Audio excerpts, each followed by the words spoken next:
نعبد و ایاک نستعین. آرام سے آپ خاموشی سے آج آپ نے میری باتیں سنی.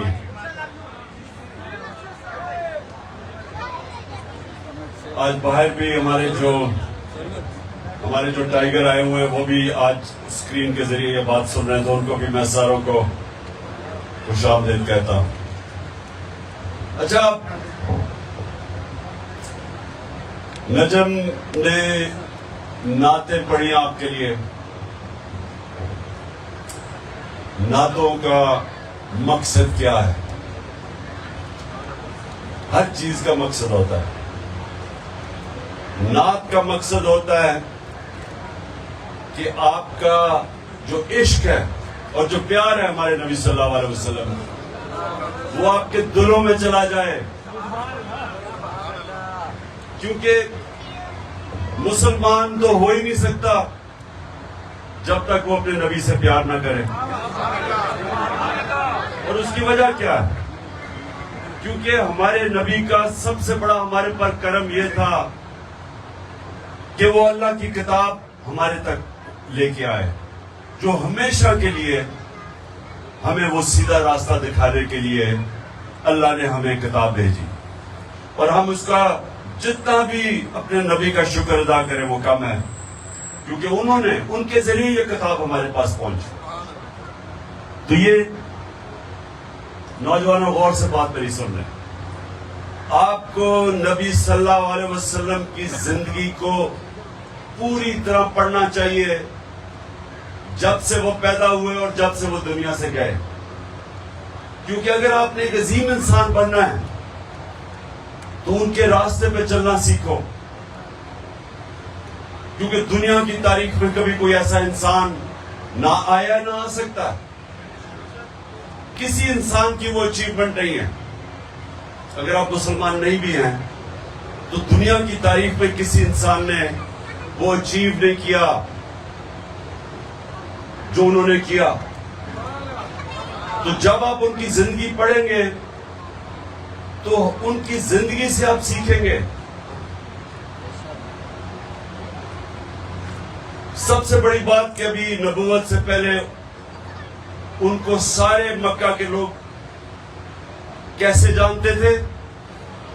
صادق اور امین، سچا اور امانت دار، انصاف کرنے والا. یہ دو صفتیں یاد رکھنا کہ اگر آپ نے دنیا میں عزت کمانی ہے تو یہ دو صفتیں ہونی چاہیے، سچائی اور انصاف کرنے والی.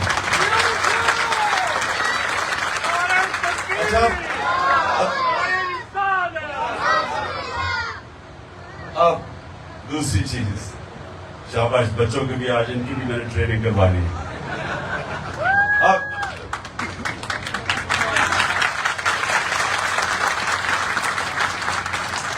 آپ یہ آزما لیں، گاؤں میں چلے جائیں،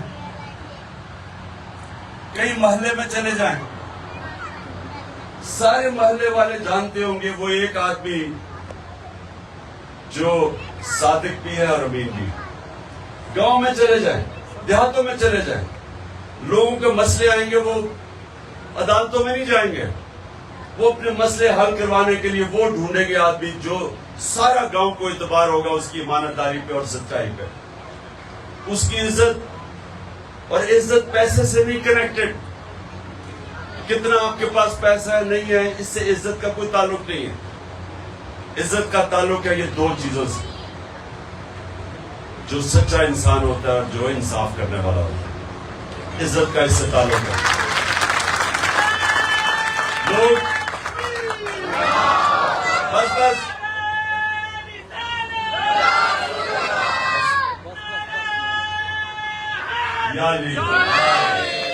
سنو میری بات. دیکھیں میرے پاس اب رہ گئے ہیں 15 منٹ. کتنے منٹ؟ 15 منٹ ہے. تو 15 منٹ میں آپ کی تربیت کرنا چاہتا ہوں، کیونکہ میرے نوجوان دور دور سے آئے ہوئے ہیں. تو میں یہ چاہتا ہوں کہ آپ سب لیڈر بنیں. اللہ نے ہمیں سب کو اتنی صلاحیت دی ہے جب اس نے ہمیں سب سے عظیم مخلوق بنایا، اشرف المخلوقات، تو ہم سب لیڈر بن سکتے ہیں. لیکن لیڈر بننے کے لیے وہ کیا کیریکٹرسٹک چاہیے، وہ کیا آپ کا کردار کیسا ہونا چاہیے؟ وہ کردار جیسے ہی آپ نبی صلی اللہ علیہ وسلم کی زندگی پڑھیں گے تو آپ کو سمجھ آ جائے گی کہ کیریکٹر کیا ہونا چاہیے. سب سے پہلے تو صادق، سچا اور امانت دار. اس کے بعد دلیر آدمی. کبھی بزدل آدمی لیڈر نہیں بن سکتا. بزدل آدمی نواز شریف تو بن سکتا ہے، لیڈر نہیں بن سکتا.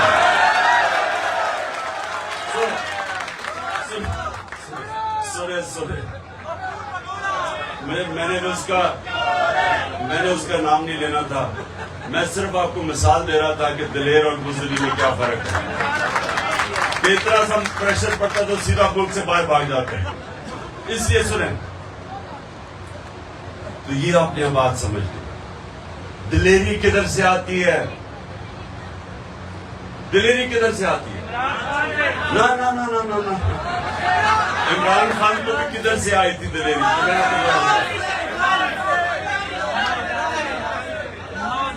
لا الہ الا اللہ. کوئی نہیں ہے خدا سوائے اللہ کے. یہ یاد رکھنا کہ یہ انسان کی آزادی کا دعویٰ ہے، غیرت کا دعویٰ ہے. کہ جب آپ یہ دعویٰ کرتے ہیں کہ اللہ تیرے سوا میں کسی کو نہیں مانتا، یعنی میں کسی کے سامنے نہیں جھکتا، چاہے وہ پیسہ ہو. سب سے بڑا پیسے کی وجہ سے لوگ اپنے ضمیر کو بیچتے ہیں.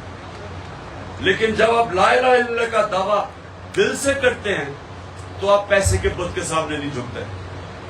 حضرت موسیٰ جب گئے 40 دن کے لیے تو پیچھے جو ان کی قوم تھی انہوں نے سونے کی گائے کی پوجا شروع کر دی، یعنی پیسے کی پوجا شروع کر دی. یہ شرک ہے. جب انسان اپنا ضمیر بیچتا ہے پیسے کے اوپر، شرک کرتا ہے. میری نظر میں وہ شرک ہے، کیونکہ آپ نے حق کے سامنے کسی اور چیز کو رکھ دیا. اللہ الحق ہے. جب بھی رائے حق کے سامنے آپ اپنے ضمیر کا سودا کرتے ہیں پیسے لے کے، رشوت لے کے، آپ یاد رکھیں کہ آپ شرک کرتے ہیں اور انسان کی عزت چلی جاتی ہے، غیرت چلی جاتی ہے. جب آدمی رشوت لیتا ہے وہ بے غیرت بن جاتا ہے. جب آدمی جھوٹ بولتا ہے، اب جھوٹ آپ کا اگر پکڑا جائے کہ میری لندن تو چھوڑو پاکستان میں کوئی پراپرٹی نہیں ہے، تو غیرت مند لوگ نہیں کرتے جھوٹ، کیونکہ ان کو اپنی عزت کی فکر ہوتی ہے، غیرت کی فکر ہوتی ہے. تو لا الہ الا اللہ غیرت دیتا ہے اور غیرت انسان کو باقی انسانوں سے اوپر لے جاتا ہے. میں ایک لوگوں کو مثال دیتا ہوں. میرا گھر بن رہا تھا، دوپہر کی گرمی تھی، جولائی کے دن تھے، 20 سال کی بات ہے. جولائی میں وہ گرمی بھی تھی، حبس بھی تھی. تو میں دیکھا سارے جو مزدور، میں دیکھ رہا تھا اپنا گھر، تو میں دیکھ رہا مزدور بیچارے تھک کے کوئی درخت کے نیچے بیٹھ جاتا تھا، تھک جاتے. ایک آدمی نوجوان گرمی کے اندر وہ مسلسل کام کرتا گیا. جب کام ختم ہوا میں نے اسے کہا، میں تمہیں انعام دینا چاہتا ہوں. میں نے اسے پیسے پکڑائے. اب یہ دیکھیں، مزدوری کرنے والا نوجوان، اس سے مجھے پیسے واپس پکڑا دیے. ہاتھی چکر، پیسے واپس پکڑا دیے. کہتا کہ جی جس کے لیے میں مزدوری کر رہا تھا اس کی مجھے تنخواہ ملتی ہے، مجھے آپ کا پیسہ نہیں چاہیے. اب یہ مزدور ہے. اب سوچیں کہ میرے اندر اس کی عزت کتنی گئی. مزدور کی عزت میرے دل میں گئی. جو پیسہ آپ کو عزت نہیں دیتا، آپ جب اپنی عزت کرواتے ہیں دنیا آپ کی عزت کرتی ہے. کبھی کسی انسان جو اپنی عزت نہیں کرتا دنیا اس کی عزت نہیں کرتی. اور بدقسمتی سے ہمارا ملک، ہم جب جا کے دوسروں سے پیسے مانگتے ہیں تو قوم کی عزت نہیں ہوتی. اس لیے انشاءاللہ موقع ملے گا، ہم نے ملک کو اپنے پیر پہ کھڑا کرنا ہے انشاءاللہ. اچھا اب آگے چلیں. اب یہ دیکھیں کہ جب نبوت ملتی ہے تو ان کو کتنے مشکل وقت سے گزرنا پڑتا ہے. جہاں تک میں نے تاریخ میں پڑھا 40 مسلمان ہوئے 10 سالوں میں. سنیں ذرا، 40 لوگ صرف 10 سالوں میں مسلمان ہوئے اور ان کو ہر قسم کی مشکل کا سامنا کرنا پڑا. اب سوال ہمیں یہ پوچھتے ہیں اپنے آپ سے کہ جس کو قرآن میں اللہ اپنا حبیب کہتا ہے، جس سے اللہ پیار کرتا ہے، اس کو اللہ نے مشکل وقت سے کیوں گزارا؟ پہلے سال ہی دے دیتے مدینہ کی ریاست، کیوں 13 سال مشکل وقت سے گزارا؟ اس سے ہم کیا سمجھتے ہیں کہ مشکلیں جب انسان پہ پڑتی ہیں تو ہمیں ڈرنا نہیں چاہیے. مشکلیں انسان کو مضبوط کرتی ہیں، آپ کو طاقت دیتی ہیں. جب آپ اپنے بازو کے اوپر بھار رکھتے ہیں تو آپ کا بازو مضبوط ہو جاتا ہے، کمزور نہیں ہوتا. بازو کو استعمال نہ کرو وہ کمزور ہو جاتا ہے. اللہ نے انسان کو ایسا بنایا تو انہوں نے ہمیں ہمیشہ کے لیے بتایا کہ جب ہمارا نبی صلی اللہ علیہ وسلم اپنے حبیب کو مشکل وقت سے گزارا تو ہم سب کو بتا رہے ہیں کہ مشکلوں سے ہمیں ڈرنا نہیں چاہیے، کیونکہ جب جتنی مشکلیں پڑتی گئیں میرے نبی اور ان کے حبیب ان کے جو ساتھی تھے وہ تکڑے ہوتے گئے، نظریہ ان کا پختہ ہوتا گیا، کہ چھوڑ کے بھی چلے گئے. لیکن جو ان کے ساتھ بچ گئے وہ ایسے مضبوط نظریاتی لوگ تھے کہ انہوں نے دنیا کی تاریخ کا سب سے بڑا انقلاب لے کے آیا. تو وہ مشکل وقت سے گزر کے ہی ان کا نظریہ بھی پختہ ہوا، ایمان تکڑا ہوا، اور ان ایمان والے لوگوں نے دنیا کی تاریخ بدل دی. اور وہ بدلی کیسے کہ 13 سال مشکل وقت گزار کے جب ان کی جان کو خطرہ تھا، جان کو خطرہ ہوتے ہوئے اللہ کا حکم آیا کہ ہجرت کرو. مدینہ پہنچتے پہلے 4-5 سال مدینہ میں امہ خطرے میں تھی. جنگ احد اور جنگ خندق کے اندر بہت مشکل سے امہ بچی، اور اس کے بعد جو وہ انقلاب آیا، یہ تاریخ اب انسانی تاریخ کی میں بات کر رہا ہوں. 625 جنگ بدر 313 لوگ، 636 یارموک کی جنگ، رومن ایمپائر، لاکھ فوجی ان کے جدید ہتھیار، اور خالد بن ولید کے مسلمانوں کے سامنے گھٹنے ٹیک دیتے. 11 سالوں میں 313 سے 11 سالوں میں پہلے رومن ایمپائر کرتا ہے اور اگلے سال 637 میں دوسری سپر پاور گر جاتی ہے ان کے سامنے. یہ تاریخ کا حصہ ہے. تو وہ لوگوں کی جو تربیت کی انہوں نے مشکل وقت سے گزرے. اللہ نے ہمیں بتایا کہ مشکل وقت سے نہیں ڈرنا چاہیے. جب آپ نماز پڑھتے ہیں کہ اللہ ان کے راستے پہ لگا جن کو نعمتیں بخشی، ان کے لیے جو غلط راستے پہ چلے گئے. ایک چیز صرف آپ نماز میں اللہ سے مانگتے ہیں، وہ سیدھا راستہ. تو وہ جو سیدھا راستہ ہے وہ آپ اپنے نبی کا راستہ مانگ رہے ہیں. وہ آسان راستہ نہیں ہے، لیکن وہ آپ کی عظمت کا راستہ ہے. کبھی گھبرانا نہیں چاہیے مشکلوں سے. تو جی پولیس آ گئی، ٹیئر گیسنگ ہو گئی، یہ ہو گیا وہ ہو گیا، کہ کچھ نہیں فرق پڑتا. آپ اور تکڑے ہو جاتے ہیں اس سے. یہ ظلم کے سامنے جب کھڑا ہوتا ہے انسان کو اور تکڑا کر دیتا ہے، وہ اور بڑے چیلنج لینے کے لیے تیار ہو جاتا ہے. اور یہ جو آپ کی ماشاءاللہ جو آپ کارکن نکل رہے ہو، آپ وہ نظریاتی کارکن نکل رہے ہو جس نے انشاءاللہ پاکستان کو حقیقی آزادی دلوانی ہے. اور حقیقی آزادی کیسے آئے گی؟ اب سن لو ذرا. نہیں سنو. یعنی کیسے آئے گی؟ جیسے نبی صلی اللہ علیہ وسلم نے مدینہ کی ریاست سنبھال کے انسانوں کو آزاد کیا. دو طرح آزاد. یہ اب غور سے سن لو. کبھی بھی غلام کوئی بڑے کام نہیں کر سکتا. غلام صرف اچھے غلام رہتے ہیں. صرف آزاد انسان کی پرواز اوپر ہے. جس کو علامہ اقبال کہتے تھے میرا شاہین. شاہین تو وہ ہے جو آزاد ہوتا ہے. جو باقی پرندے وہ غلام ہیں, زمین سے جکڑے ہوئے ہیں. جو مولانا رومی, میری سب سے جو فیوریٹ میری جو کہات ہے مولانا رومی کی, کہ وہ کہتے ہیں اللہ نے جب تمہیں پر دی ہیں کیوں زمین پہ رینگ رہے ہو؟ کیونکہ ہم خود اپنی ٹانگوں پہ زنجیریں باندھی ہوئی. سب سے بڑا آزادی انسان کی اندرونی ہوتی ہے. لا الہ الا اللہ. کوئی نہیں, جب یہ دعویٰ کرتے ہیں کوئی نہیں ہے سوائے خدا سوائے اللہ کے, آپ آزادی کا دعویٰ کر دیتے.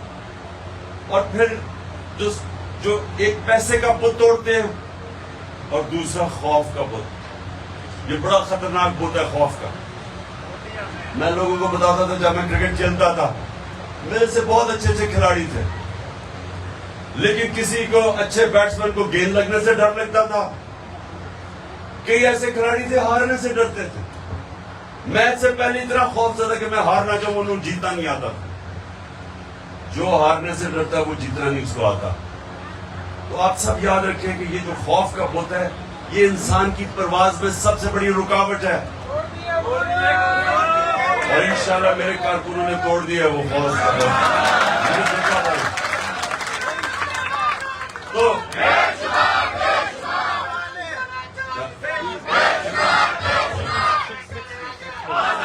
6 منٹ جی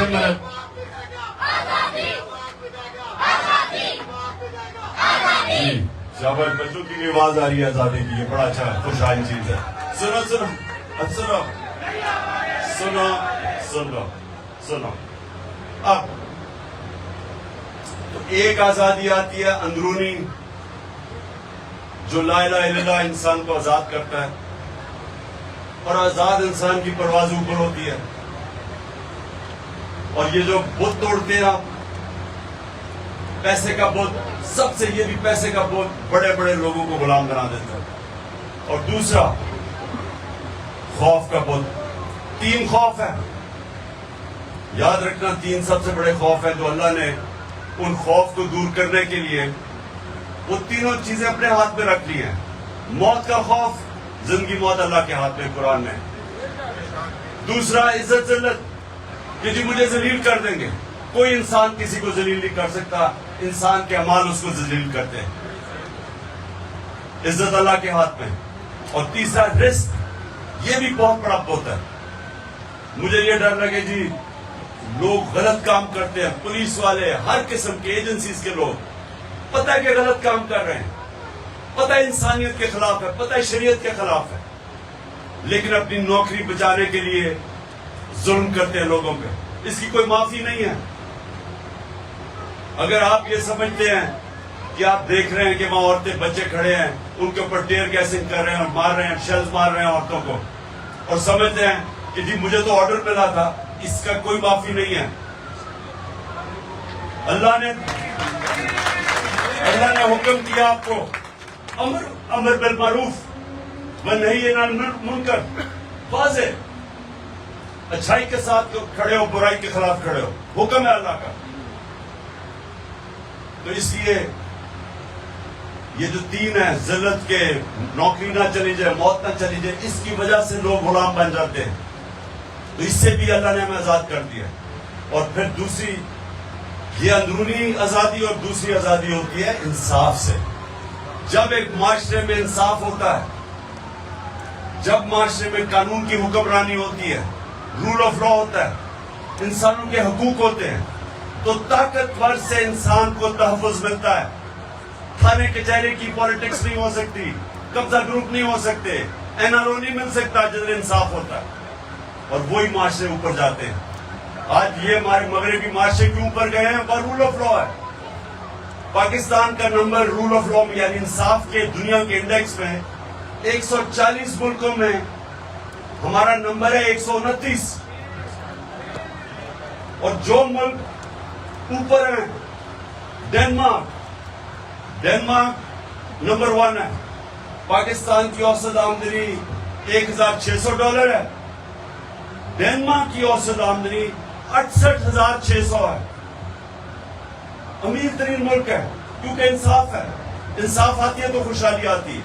کیوں ہمارے لوگ جاتے ہیں ویزا لے کے باہر؟ کیونکہ وہاں انصاف ہے. ان کا قانون ان کو انسانوں کو تحفظ دیتا ہے. وہ ایک وقت مسلمانوں کا قانون تھا.